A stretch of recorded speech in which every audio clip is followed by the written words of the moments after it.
di Facebook atau di Instagram LPS mungkin pernah melihat bagaimana sih LPS menggarisbawahi untuk pengelolaan uang. Jadi pengelolaan uang itu harus digarisbawahi ada 4 poin ya, bagaimana kebutuhan kita itu apa. Nah, kita harus lihat kebutuhan itu kan sesuai Maslow ya, ada fisik, aman, sosial, harga diri, aktualisasi diri, dan sebagainya gitu ya. Nah, kebutuhan kita itu apa? Nah, kemudian juga ada keinginan kita ya, ada keinginan kita itu apa. Nah, kemudian bagaimana cara mencarinya, kemudian bagaimana cara mengelolanya. Kira-kira seperti itu intinya ya.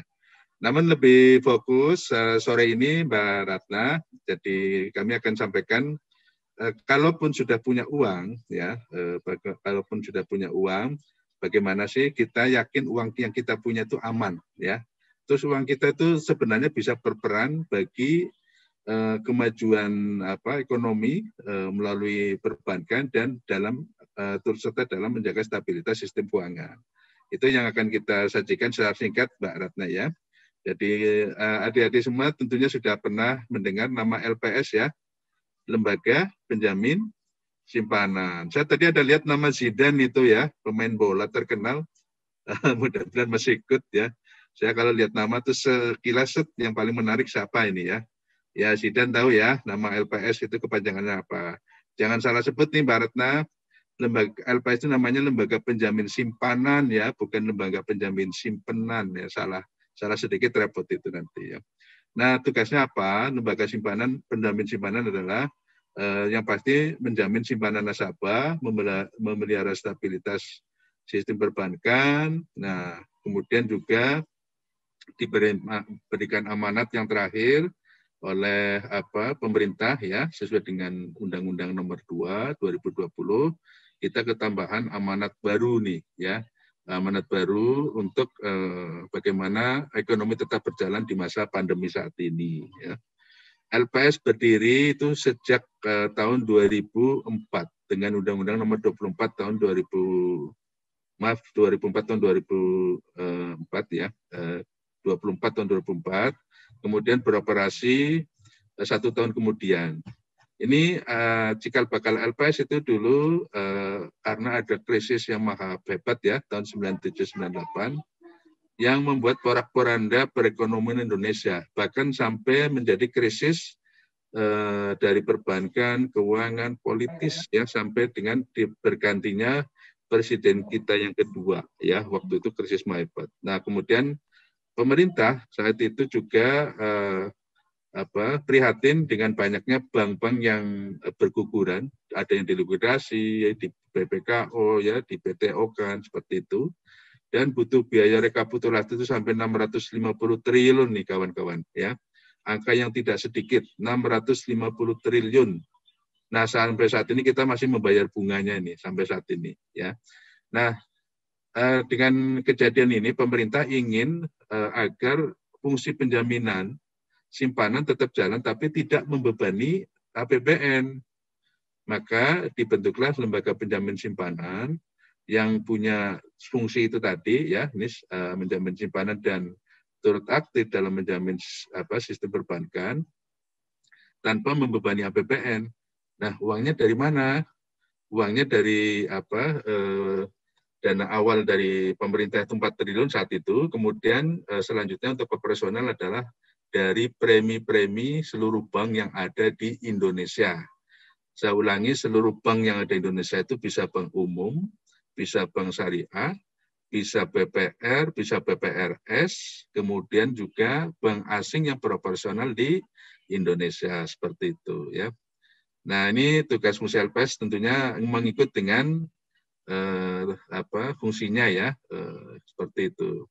Nah, kemudian ini lanjut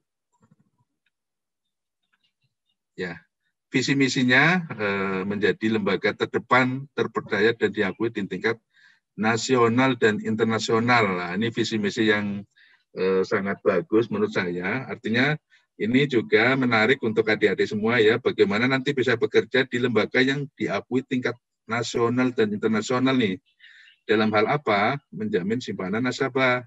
Kemudian dalam hal resolusi bank, kemudian juga mendorong dan memelihara stabilitas sistem keuangan. Seperti itu. Nah, misinya tentunya mengikuti misi tersebut di atas, menyelenggarakan penjaminan, melaksanakan resolusi bank, kemudian menangani krisis, ya, bekerja sama dengan otoritas lain, kemudian berperan aktif dalam mendorong dan memelihara stabilitas keuangan. Ya, nanti kita lihat LPS dengan siapa saja itu bekerja samanya, ya. Nah, ini kemudian dasar hukum LPS untuk penjamin simpanan nasabah itu adik-adik nanti bisa baca, ada di pasal 10 Undang-Undang Nomor 24, ya, jenis-jenis simpanan, itu ada simpanan konvensional, giro, deposito, sertifikat deposito tabungan, kemudian ada juga yang syariah, ya. Jadi adik-adik semua nggak usah khawatir mau nabung di bank konvensional maupun di bank syariah. Yang pasti harus punya uangnya dulu, ya, seperti itu. Kemudian nilai simpanan yang dijamin sampai saat ini adalah maksimum 2 miliar rupiah. Jadi kalau adik-adik semua menyimpan uang di bank sampai dengan 2 miliar rupiah akan dijamin oleh LPS dengan catatan tentunya tercatat di bank serta tidak menimbulkan kegagalan atau fraud, ya, di bank tersebut. Kira-kira seperti itu, ya. Nah, LPS itu memberikan dana 2 miliar kalau banknya itu sudah dicabut izin usahanya. Jadi banknya harus dimatikan dulu, istilahnya likuidasi, ya. Kemudian maksimum 90 hari nanti akan dilakukan pembayaran oleh LPS dengan syarat dan ketentuan tadi yang saya bilang, ya, yang saya bilang tadi. Nah, ini juga, ini syarat 3T tadi yang saya bilang, ada jangan sampai tidak tercatat, ya, kemudian juga diberikan bunga yang lebih dari yang ditetapkan oleh LPS, karena LPS setiap 4 bulan sekali memberikan pengumuman batas maksimum bunga simpanan yang dijamin oleh LPS. Ini pernyataan bahwa setiap bank yang melakukan kegiatan usaha di wilayah Republik Indonesia wajib menjadi peserta penjaminan. Ini kawan-kawan enaknya bekerja di LPS. Tidak usah mencari pemasaran, mencari apa. Pokoknya seluruh bank yang ada di Indonesia wajib mandatori menjadi peserta penjaminan. Konsekuensi dari wajib menjadi peserta penjaminan adalah nasabahnya akan dijamin oleh LPS. Sebaliknya juga berkewajiban menyampaikan kewajiban ke LPS, yang utama bayar premi, ya, memberikan laporan, kemudian meminta hal-hal lain yang diminta LPS manakala diperlukan. Jadi kawan-kawan LPS itu penerimanya sebenarnya nggak usah nyari-nyari, kawan-kawan. Setiap tanggal atau bulan Januari, bulan Juli, kami sendiri pernah di bidang itu, ya, tinggal menerima ini pundi-pundi dari setoran premi bank, ya. Jumlahnya berapa? 0,2% setiap tahun, ya. Sekarang sekitar 12 triliun satu tahunnya. Seperti itu. Jadi dana yang lumayan besar, ya. Menjamin simpanan nasabah penyimpan, ya. Jadi sampai saat ini LPS sudah membayar klaim untuk nasabah yang sudah dilikuidasi itu sebesar 1,641 triliun, ya. Ini fungsi untuk membayar klaim, kawan-kawan, ya. Jadi ada satu bank umum, tadi saya sebut Bank EV, kemudian ada 111 BPR. Nah, ini banyak sekali BPR yang dilikuidasi oleh LPS. Tentunya ini ada penyebabnya. Ini kawan-kawan, Mas Lastiko dan Mbak Lina juga bisa menarik penelitian nih, kenapa banyak BPR yang dilikuidasi nih. Jadi nanti bisa ketemu Pak Suwandi, kawan baik saya, itu di resolusi bank, itu mengangkat hal ini. Itu menjadi disertasi beliau S3, ya. Itu kumlot beliau itu hasilnya. Nah, itu bisa, ya, jadi Mbak Lina, ini banyak sekali hal-hal yang bisa diteliti di LPS itu, di bank, ya. Yang kenapa sih sampai sebanyak ini dilikuidasi seperti itu. Jadi banyak sekali yang ini kan penting juga untuk masukan otoritas pengawasan, ya, di OJK, kemudian juga di Bank Indonesia, lebih utamanya juga di LPS. Mungkin ini kesempatan yang baik nanti ke depan nih, Mbak Lina dan Pak Lastiko. ingin neliti, pengen tahu juga. Iya, Pak. Ya, ya. Matur nuwun, Nanti Pak. bisa mungkin saya temukan dengan Pak Suwandi ya, Mbak Lina Iya, ya. Pak. Iya, Ya, matur nuwun Pak sangat. Dokter. Beliau sekarang Iya. Direktur Eksekutif Resolusi Bank. Nah, cocok Mbak ini. Ya. Oke, Mumpung kita juga ya. nyari topik buat sekolah. Matur nuwun sangat, Pak Ya, Budi. siap, siap. Nah, saya lanjutkan. Nah, kenapa bank dilikuidasi segala macam, saya perlu cerita panjang ya, tapi mungkin nanti lain kali lah ya. Ini efek dari likuidasi aja. LPS membayarkan klaim kepada nasabah yang tentunya memenuhi syarat. Nah, ini kelihatan sekali. Ada yang tidak dibayar ini, TLB istilahnya. Jadi ada berapa nih, total simpanan 369 miliar, rekening sekian, dari bank umum sekian, BPR sekian, itu yang tidak layak bayar itu 76,97% karena tingkat bunga penjaminan. Ini karena diberikan bunga lebih nih, hati-hati nih adik-adik. Kalau ditawarkan, Anda ini bunganya lebih tinggi, nggak apa-apa ya dari bank lain, hati-hati, harus lihat di bank itu pengumuman dari LPS itu berapa maksimum. Jangan pernah menerima bunga lebih dari yang dari LPS karena resikonya tidak akan dijamin. Kemudian juga tercatat di pembukuan ya, artinya punya buku tabungan, punya bilia deposito, kemudian tercatat di internal bank, itu bisa dilihat ada melalui ATM, minta buku tabungannya, minta biletnya yang asli ya, disimpan sendiri. Nah, itu dipantau setiap saat. Kemudian menjadi penyebab bank tidak sehat itu yang sampai, artinya mungkin pinjam kredit nggak dilunasi atau apa istilahnya mangkir, ya seperti itu. Jangan sampai lah nanti menjadi tidak dibayar oleh LPS. Kira-kira seperti itu uraian singkatnya. Kemudian ini tadi sudah saya sampaikan kalau di LPS itu yang core adalah di penjaminan tadi untuk terima uang, kemudian membayar klaim. Kemudian yang core yang kedua adalah resolusi bank. Apa itu resolusi bank? Resolusi bank itu adalah bagaimana bank yang gagal itu akan diapakan, kira-kira seperti itu.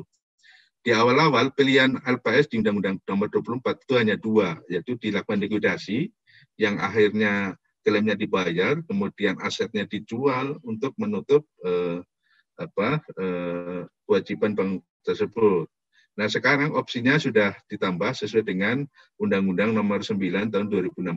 Apa saja nanti kita lihat. Ini adalah bank-bank yang dicabut izin usahanya atau dilikuidasi ini. Kawan-kawan banyak sekali ya. Ya, ini terjadi di Jawa Barat paling banyak nih 40 BPR, 40 bank. Sumatera Barat, nah yang barat-barat ini banyak ini ya. Nah, kemudian Jawa Timur, saya pernah beberapa kali tadi cerita itu, inilah ada 9 BPR di Jawa Timur yang sudah dilikuidasi, Jawa Tengah 7 dan seterusnya ya. Jadi sudah 111 bank dan 1 bank umum ya. Nah gitu. Nah, kemudian ini fungsi tambahan yang diamanatkan oleh LPS di masa pandemi. Jadi ada Undang-Undang Nomor 2 2020, nanti kawan-kawan bisa baca apa isinya. Kemudian diturunkan di dalam PP Nomor 33 tahun 2020 mengenai pelaksanaan kewenangan LPS tersebut. Di antaranya adalah saya cukil ya, artinya saya sampaikan sebagian. Ini ada di pasal 20 huruf D, berdasarkan kelompok ya nasabah penyimpan berdasarkan kepemilikannya. Jadi nantinya LPS diberikan amanah bahwa nasabah-nasabah kelompok individu nih, contohnya bendahara masjid ya. Saya kebetulan bendahara masjid nih, sudah 15 tahun. Nah, jadi boleh nanti akan dijamin oleh LPS ya sepanjang bisa menunjukkan bukti-bukti penunjukan, pengelolaan dan syarat-syarat lainnya.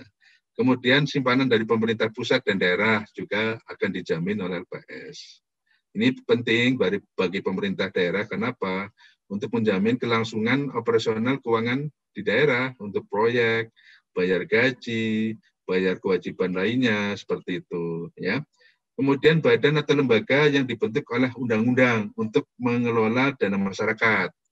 Kita tahu saat ini ada BPJS, baik ketenagakerjaan maupun kesehatan, ada BPKH, Badan Pengelola Keuangan Haji, Saya kebetulan pernah tapi nggak jadi akhirnya.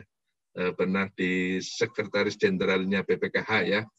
Saya Oh, kebetulan sudah terpilih, tapi karena sesuatu dan lain-lain hal, tetap diminta di LPS.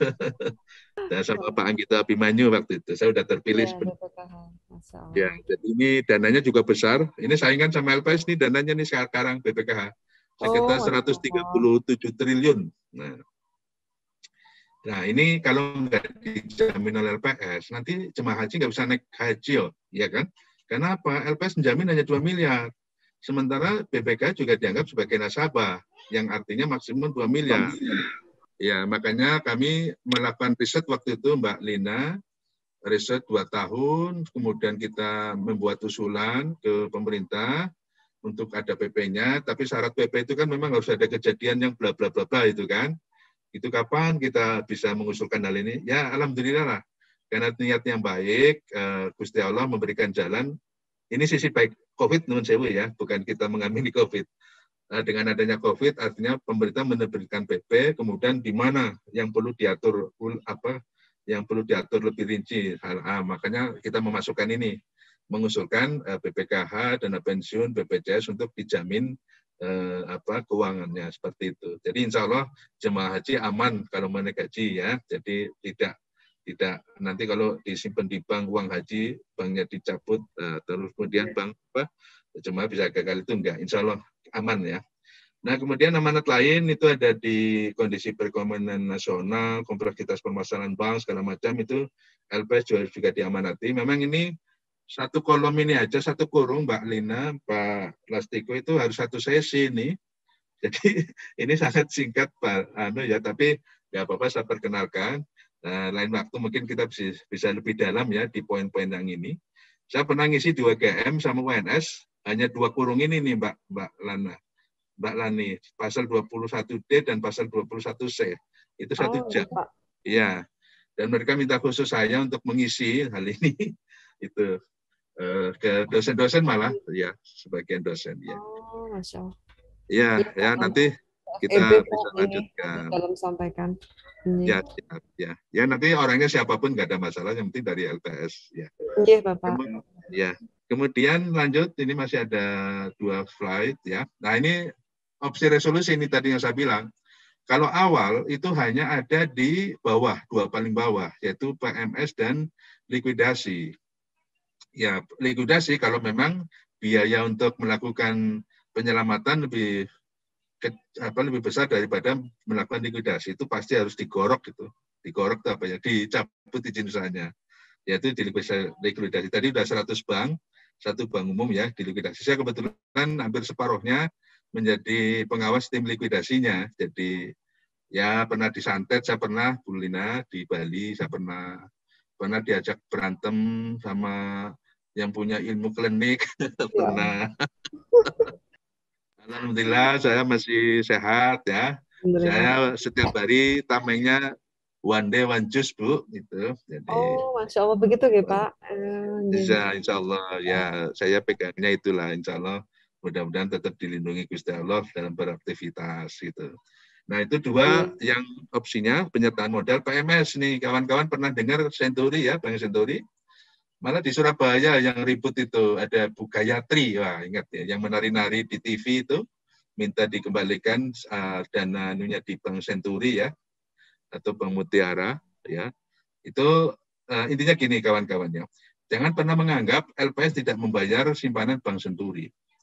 Waktu itu LPS menangani Bank Senturi atau Bank Mutiara atau Citra saat ini, itu adalah amanah undang-undang. LPS sesuai undang-undang hanya membayar simpanan seperti itu. Sementara waktu itu di Bank Senturi simpanan-simpanan para deposan, para pihak ketiga itu sudah dialihkan menjadi dibelikan surat berharga. Itu artinya sudah bentuk lain, sudah investasi, cuman tidak dikasih tahu kepada nasabah bank tersebut. Jadi nasabah tahunya menerima bunga dari simpanannya, atau maaf pura-pura tidak tahu juga bisa.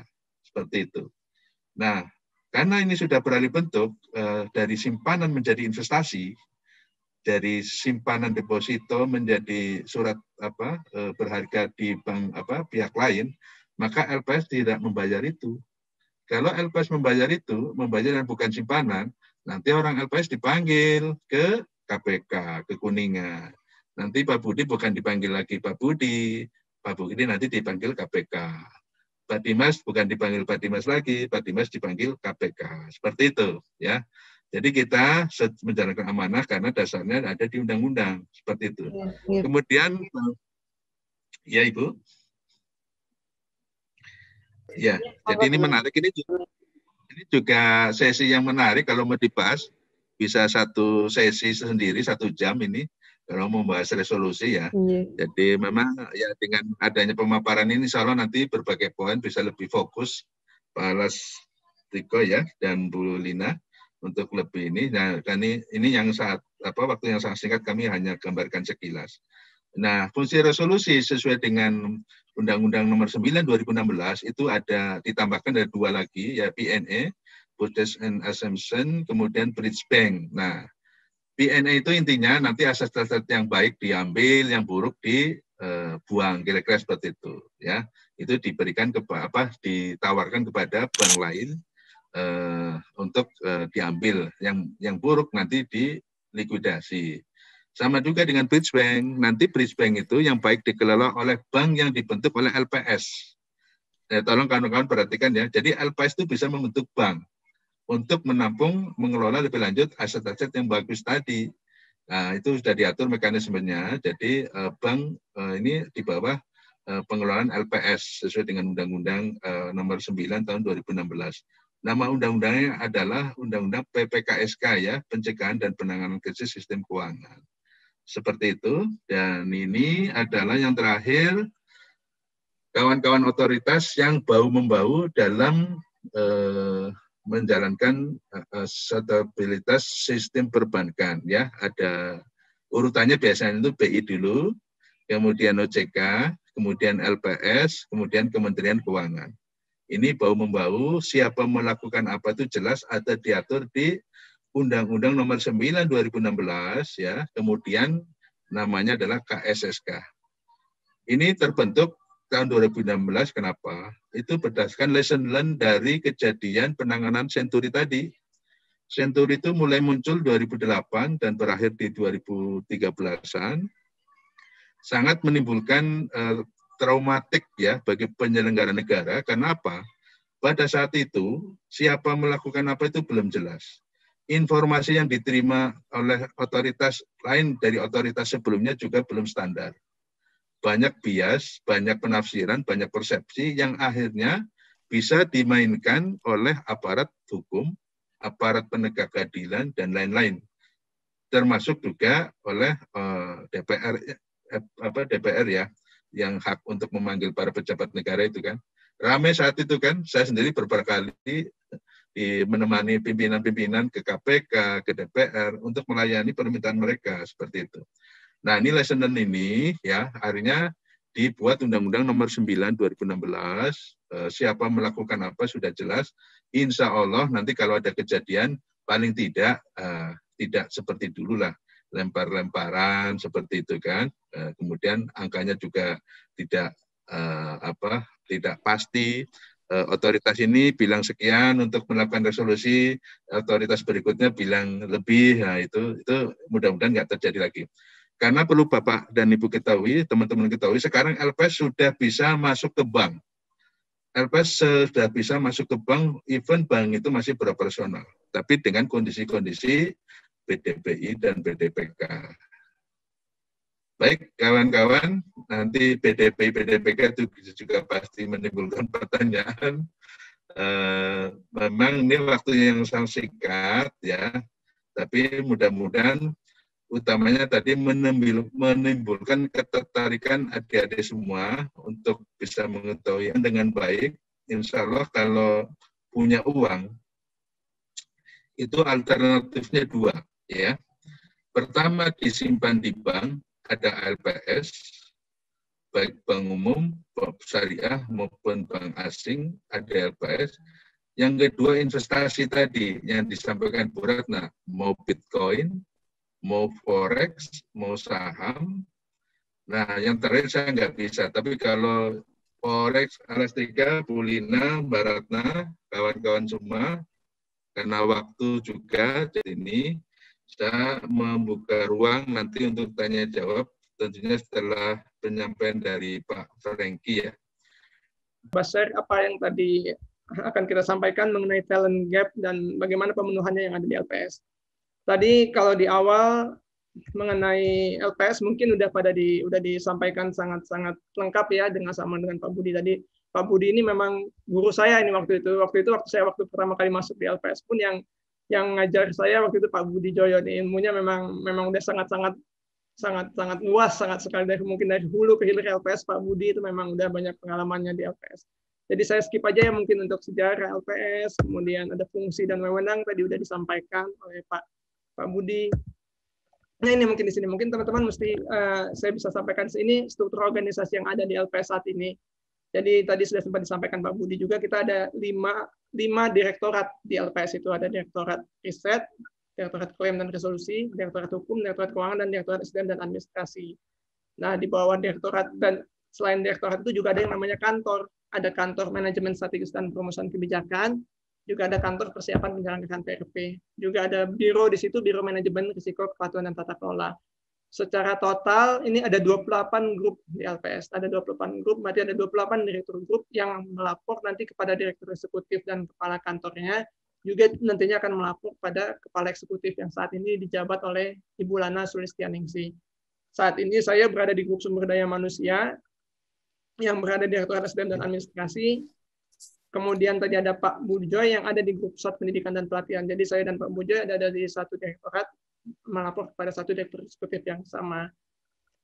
Kemudian tantangan LPS ke depan, sedikit saya sampaikan, tantangan LPS ke depan adalah untuk menjadi otoritas yang adaptif dalam memelihara stabilitas sistem keuangan guna mendukung percepatan pemulihan ekonomi di masa kenormalan baru. Kenapa perlu saya sampaikan di sini? Karena di sini ada poin satu penekatannya itu ada di SDM, peningkatan kapasitas dan kapabilitas SDM serta kualitas talent untuk mewujudkan organisasi yang lincah atau agile dalam melaksanakan tugas pokok LPS, terutama di bidang resolusi bank. Ya bagaimana kita memenuhi kapasitas nih, secara kapasitas berarti kan secara jumlah ya, secara jumlah bagaimana kita mencukupi berapa jumlah kebutuhan LPS SDM yang ada saat ini, kemudian bagaimana kapabilitasnya, bagaimana kita menutup celah gap kita yang ada, kompetensi yang ada. Ya itu jadi salah satu poin utama kita nih arahan untuk tahun 2021 ini. Ini demografi yang ada di LPS saat ini. Saat ini jumlah SDM di LPS itu ada 374 orang. Kalau berdasarkan jabatan, direktur eksekutif ada 4, ahli 1, kepala kantor 1, kepala biro 1, direktur hukumnya 29, kepala divisi 69. Nah, saya di kepala divisi ini jadi ada 69 pegawai lain yang secara jabatan setara dengan saya. Kalau Pak Budi itu sudah di level direktur grup. Kemudian ada kepala tim dan ada staf total 208. Nah, inilah total kita yang banyak, 208 pegawai staf kita yang saat ini. Tingkat pendidikan kita sarjana 256, master kita ada 108. Kalau saya lihat kalau 108 ini sangat ini ya, salah satu hal yang kalau waktu saya pertama kali join LPS ini hal yang sangat impresif. Kita punya 108 master. Jadi kalau secara pegawai sekitar 30% mungkin 25% tuh pegawai kita ada master. Dan ada 6 orang yang sudah doktor. Ada beberapa ini saya singkat sedikit aja. Kita juga sebenarnya punya program yang namanya beasiswa pegawai. Jadi sebagai salah satu cara kita untuk mengembangkan pegawai dengan mengirimkan pegawai yang ada ini untuk kuliah di luar negeri ataupun di dalam negeri. Nah, di sini juga ada beberapa yang memang sudah sudah menjalankan program beasiswa ini. Rata-rata memang kebanyakan itu ada ke Inggris ya saat ini yang saat ini sedang ada kuliah di Inggris itu ada sekitar 6 orang dan akan berangkat lagi tahun ini ada 3 orang. Kemudian secara usia, rata-rata usia pegawai LPS itu 33 sekian tahun, 33 tahun, jadi memang masih muda. Rata-rata di bawah 30 tahun itu ada 122. Nanti saya akan jelaskan ada bagaimana pemohon kita, kenapa kita banyak sekali pegawai kita yang di bawah 30 tahun. Kemudian paling banyak memang di 30 sampai 40 tahun sekitar 167, 41 sampai 50 tahun 69, dan yang di atas 50 tahun sedikit sekali dengan 16. Jadi memang kita memiliki salah satu bonus demografi. Kita juga nih selain Indonesia punya bonus demografi, kita juga punya bonus demografi karena kita kita masih punya pegawai yang memang secara usia memang masih masa-masa produktif totalnya ada sekitar 122 tambah 167 sekitar 289, sekitar hampir 75% kita yang masih di usia produktif. Walaupun memang maksudnya untuk dalam beberapa tahun ke depan itu akan masih sangat produktif gitu. Kemudian pria dan wanita 228 pria, 146 wanita. Kalau kita lihat secara proporsi jumlah pegawai pria dan wanita juga kita LPS memberikan kesempatan yang cukup sama untuk pegawai pria dan wanita. Ini salah satu porsi yang cukup besar nih kalau kita lihat di lembaga-lembaga lain ya. 228 dibanding 146, 2:1 kurang berarti. Untuk kesetaraan kita dalam memberikan kesempatan juga kepada pria ataupun wanita. Gitu. Kemudian, nah ini yang akan saya sampaikan, kebutuhan SDM yang ada di LPS saat ini adalah sebagai berikut. Jumlah pegawai kita itu saat ini 374 orang. Secara jumlah kebutuhan kita untuk mendukung tugas LPS dalam menangani kondisi bank bermasalah, kita punya skenario 115. Jadi ketika akan terjadi situasi krisis di mana satu bank besar yang berskala sistemik, kemudian satu bank sedang dan 5 PPR, maka kita butuh sekitar 585 pegawai nih hingga tahun 2022. Ini dengan asumsi menggunakan undang-undang tadi yang tahun 2016 ya tentang PPKSK.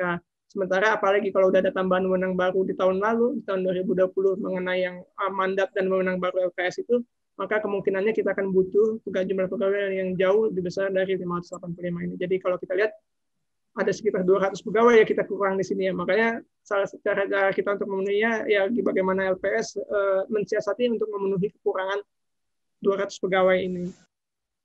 Fokusnya di mana? Fokusnya kita ya untuk yang fungsi-fungsi kita experience untuk fungsi-fungsi yang kompetensi spesifik. Karena tadi sudah sampaikan juga bahwa LPS ini cuma satu-satunya nih di Indonesia, nggak ada lagi LPS secara ini nggak ada LPS yang lain nih di Indonesia. Kemudian juga kondisinya juga cuma ada satu di Jakarta, nggak ada di daerah. Kalau kita lihat bedanya dengan Bank Indonesia ataupun OJK, itu kan di daerah ada ya. Nah, makanya LPS ini satu-satunya tempat, jadi penempatannya hanya akan ada di Jakarta. Cuma jangan ini juga berkecil hati juga mungkin buat teman-teman kok kalau gitu cuma di Jakarta aja ya. Jadi kalau Pak Budi dulu sering tutup bank di proses likuidasi itu sampai ke daerah. Seluruh daerah di Indonesia mesti kita siap nih untuk jalan ke seluruh wilayah Indonesia dari Aceh sampai Papua. Waktu itu pernah ada juga yang di Aceh, ada di Papua, tadi kan disampaikan oleh Pak Budi, juga ke daerah-daerah yang remote area itu juga pernah ya. Memang itu jadi salah satu ininya di LPS, salah satu unggulannya kita hanya ada di Jakarta. Mungkin bisa jadi keunggulan, bisa jadi juga kelemahan LPS atau tapi kita punya kesempatan untuk berkeliling untuk kalau misalnya ya untuk menjalankan fungsi dan wewenang LPS. Ini fungsi-fungsi utama kita tadi yang disebutkan, ada pemeriksaan bank, surveillance, resolusi bank, dan juga sistem informasi itu yang untuk kompetensi spesifik yang kita perlukan. Namun dalam rangka mempersiapkan calon pemimpin LPS di masa depan, kita juga punya yang namanya rekrutmen program pendidikan calon pegawai LPS. Ini kalau di tempat-tempat lain itu sama seperti MT ya, manajemen training. Jadi kita benar-benar mendidik teman-teman yang fresh graduate yang nggak punya pengalaman kerja apapun untuk kita didik untuk nantinya ke depan mempersiapkan mereka sebagai calon-calon pemimpin LPS di masa depan. Kebetulan terakhir kita lakukan PCP itu di tahun 2019 angkatan pertama kita rekrut ada 107 pegawai LPS waktu itu yang dari program PCP ini. Jadi tadi kalau teman-teman masih lihat tadi di slide sebelumnya ada 122 pegawai kita yang di bawah 30 tahun, yaitu sebagian besar memang kita rekrut dari program PCP ini. Nah, diharapkan mungkin nanti teman-teman kalau misalnya ada next batch-nya, tahun ini, insya Allah tahun ini kita akan ada program rekrutmen lagi untuk program pendidikan calon pegawai ini. Ya, teman-teman yang ada di UNER pun juga bisa mungkin join di LPS. Kalau saya lihat di datanya kemarin, untuk dari 107 pegawai itu ada sekitar 4 pegawai yang dari Universitas Airlangga. Kemudian kalau secara total ada 6 pegawai yang lulusan dari background-nya di UNAIR Universitas Airlangga. Selain tadi untuk yang program fresh graduate itu, kalau tenaga-tenaga selain itu juga kita butuh tenaga-tenaga profesional tempat lain, itu biasanya kita peroleh dari perbankan. Market LPS itu biasanya memang dapatnya untuk spesialis-spesialisnya itu dari perbankan, dari auditor, KAP, kemudian ada konsultan merger dan akuisisi, bisa juga dari BI untuk pemeriksa atau dari OJK ataupun sejenis yang lainnya. Kalau saya dulu memang termasuk salah satu yang profesional hire, jadi angkatan yang PCP itu memang baru pertama kali tahun 2019. Jadi sebelum-sebelumnya LPS memang selalu mencari calon kandidat yang memang berasal dari professional hire. Nanti akan saya jelaskan juga apa aja nih tahapan-tahapan proses-proses seleksi rekrutmen yang dilakukan oleh LPS di slide-slide berikutnya. Nah, ini ada tipikal bidang-bidang kerja yang ada di LPS saat ini. Jadi ada namanya rumpun jabatan ya sebenarnya ya. Jadi ada yang kalau kita ibaratkan LPS itu sebagai satu tubuh, jadi kita punya yang namanya otaknya. Otaknya itu ada di tempat-tempat di teman-teman di surveillance dan pemeriksaan bank, Direktorat Surveillance dan Pemeriksaan Bank. Kemudian ada hands-nya tangan untuk mengeksekusi di teman-teman di klaim dan resolusi bank. Kemudian ada untuk yang sebagai mata untuk bertahan, itu di teman-teman Direktorat Hukum. Kemudian untuk melancarkan darahnya ada di teman-teman Direktorat Keuangan. Yang untuk menyatukan semuanya itu ada yang namanya Direktorat SDM dan Administrasi. Kemudian ada untuk yang mempercepat segala kegiatan bisnis proses itu di Direktorat di Grup Sistem Informasi. Kemudian bagaimana untuk bisa menjaga agar LPS tetap berjalan, tetap sesuai arahnya di Direktorat di Grup Kepatuhan dan Risiko. Kemudian hal-hal lainnya, grup-grup lain yang untuk mendukung semua prosesnya yang ada di LPS saat ini.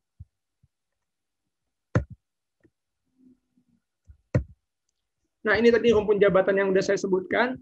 Ada beberapa, jadi ada operations, ada research dan surveillance. Lebih detailnya lagi, kalau operations itu ada penjaminan dan juga penanganan klaim. Kemudian research ada riset ataupun surveillance, eksaminasi pemeriksaan bank, resolusi, likuidasi, hukum, keuangan, IT, SDM, administrasi, manajemen risiko, PR, strategic project management, dan juga policy.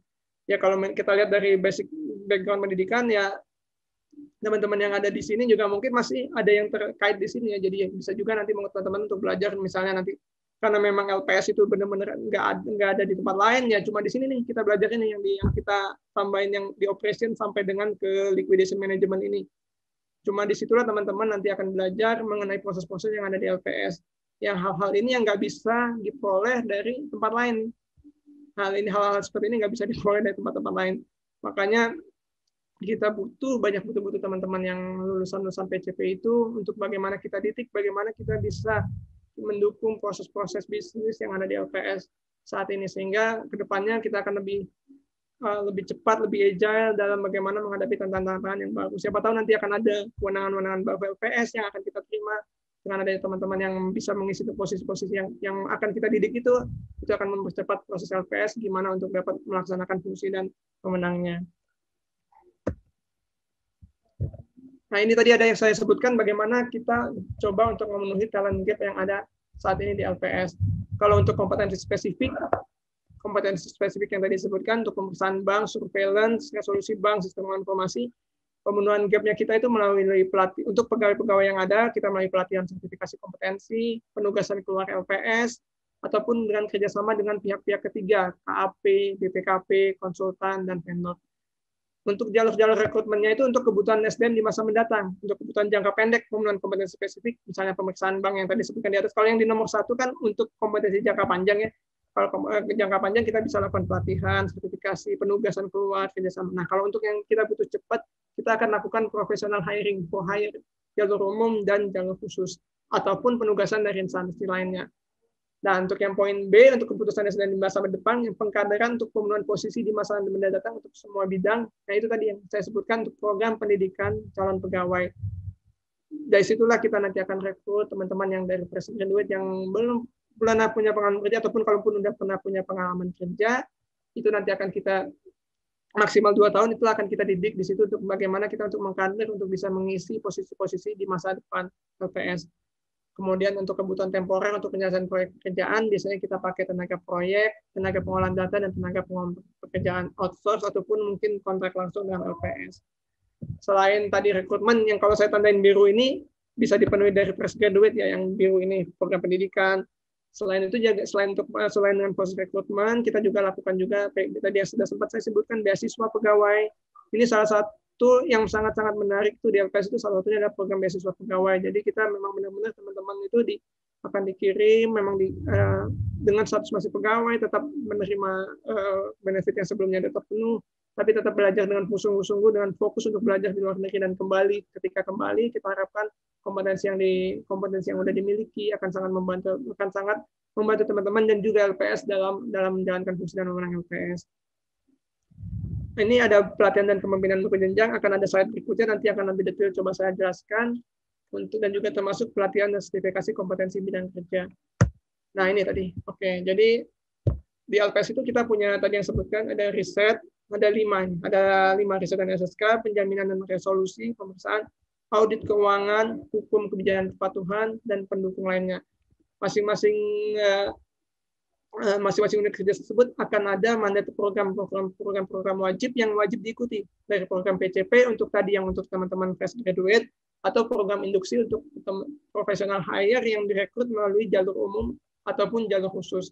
Kemudian ada yang sesuai rumpun jabatannya, akan ada program-program pendidikan yang karena memang kita benar-benar spesifik di LPS, kita punya program-program sertifikasi pendidikan yang memang benar-benar kita bangun untuk kebutuhan LPS. Ada program pendidikan bidang resolusi, program pendidikan bidang pemeriksaan bank, kemudian pelatihan teknis sesuai rumpun jabatan, dasar, menengah, dan lanjut untuk riset, untuk penjaminan, pemeriksaan dan resolusi, kemudian untuk audit, keuangan, manajemen strategis, dan manajemen risiko. Sementara kalau untuk yang lainnya, sesuai dengan hukum jabatannya, bisa menyesuaikan dengan bidang kerjanya masing-masing. Bisa di SDM, pengadaan, kearsipan, komunikasi, keumasan, dan lain-lain. Namun selain itu, untuk dapat memperkaya teman-teman di LPS, teman-teman yang tadi ada di riset dan di core tadi bisa juga melakukan pelatihan teknik lainnya di lintas rumpun jabatannya. Jadi bisa saja dia ikut nanti di bidang yang sesuai, yang mendukung untuk keperluan LPS-nya. Seperti nanti di bidang pengadaannya, di bidang SDM-nya, di penyusunan peraturan, penyusunan SOP, dan lain-lainnya. Sementara teman-teman dari yang hukum kebijakan dan kepatuhan yang ada 2 di sebelah kanan, bisa juga mendapatkan sertifikasi pendidikan bidang resolusi dan program pendidikan bidang pemeriksaan bank. Kenapa ini kita juga ikutkan ke seluruh pegawai? Karena memang karena kita memang nggak pernah tahu kapan kondisi maksimal, kondisi paling krisis yang akan dihadapi LPS. Sementara saat ini menjalankan fungsi dan wewenang secara maksimal, maka kita akan lebih memanfaatkan bagaimana teman-teman yang ada di support itu bisa memiliki seenggak-enggaknya memiliki kemampuan melalui program sertifikasi yang sama yang diberikan juga kepada teman-teman bisnis. Seperti itu. Ini tadi jalur-jalur penerimaan pegawai yang ada di LPS. Yang satu penerimaan jalur umum. Penerimaan jalur umum ini mengisi posisi clerical dan multi entry level kepala divisi. Nah, ini untuk pegawai yang calon-calon kandidat yang memiliki pengalaman kerja dari penerimaan jalur umum, menjalani masa percobaan 3 bulan, dan rekrutmennya dilakukan oleh konsultan rekrutmen. Kemudian tadi yang saya sebutkan, penerimaan jalur pendidikan lembaga MT, pendidikan calon pegawai. Nah, ini teman-teman fresh graduate nanti akan dididik sesuai kompetensi LPS melalui rekrutmen on kampus. Waktu itu yang tahun 2019 sempat ke beberapa kampus, kemudian melalui Career Development Center dari universitas atau talent scouting program. Ini yang tadi ditanyakan Pak Endi ya, Pak Endi tadi kita akan ada talent scouting program melalui kerjasama antara LPS dengan universitas. Kemudian selain ada jalur umum dan jalur khusus, ini ada jalur pendidikan lembaga, ada yang namanya jalur khusus. Ini benar-benar spesifik, yang benar-benar kritikal, yang spesifik, yang sulit diperoleh di pasar. Jadi biasanya kita melakukan melalui proses headhunting. Kalau yang jalur umum dan lembaga kita sebarluaskan, jadi semua kandidat boleh apply secara langsung. Kalau yang ini benar-benar jadi dari konsultan rekrutmen headhuntingnya akan mencari kandidat yang benar-benar akan mengisi posisi-posisi yang kritikal yang memang sangat-sangat sulit diperoleh di pasar tenaga kerja.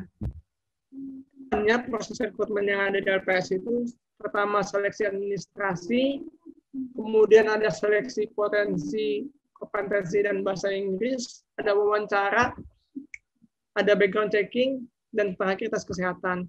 Kriteria penilaiannya ini agak ketat juga nih, academic record kita minimal IPK 3, kemudian IQ minimal 110.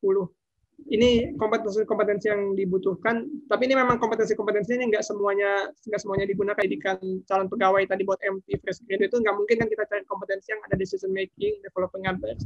Nah ini ada beberapa kompetensi yang memang dibutuhkan untuk seluruh posisi yang ada, cuman memang nggak semua kompetensinya itu akan pasti digunakan di masing-masing step rekrutmen. Kemudian ada kriteria yang memenuhi values LPS, ada nilai-nilai ICAR, ada kemudian nilai tambahnya bisa bukan di prestasi akademis, kemampuan organisasi, skills, dan kemampuan lain yang mungkin bisa mendukung, khususnya untuk tadi yang pro hire ya, yang pro hire jalur umum dan jalur khusus tadi nilai tambahnya. Ini program PCP kita yang ada kemarin dilakukan. Ada 3 tahap. Tahap satunya itu ada wawasan kebangsaan dan bela negara selama 5 hari. Ini ya semi militer tapi untuk melatih kedisiplinan di situ. Kemudian ada 2 hari tentang program spiritual, 3 bulan itu evaluasi tahap 1. Kemudian ada tahap 2 itu evaluasi tahap 2 itu dilaksanakan selama 3 bulan untuk program-program klasikal yang mengenai materi-materi mengenai ke-LPS-an, moneter, perbankan, dan juga nanti akan adanya kunjungan perbankan di situ. Kemudian tahap 3 itu kita masuk ke program orientasi 6 bulan. Program orientasi 6 bulan itu akan dirotasi teman-teman akan dirotasi ke masing-masing unit kerja yang ada, kemudian akan melakukan presentasi di situ mengenai apa yang menjadi masalah atau yang bisa dilakukan inovasi di situ. Kemudian nanti setelah 6 bulan itu, 3 bulan akan OJT di tempat yang memang teman-teman PCP MT itu, fresh graduate itu akan benar-benar fokus, nanti dia akan ditempatkan di situ selama 3 bulan. Evaluasi tahap 3, jadi totalnya itu sekitar hampir 1 tahun untuk prosesnya.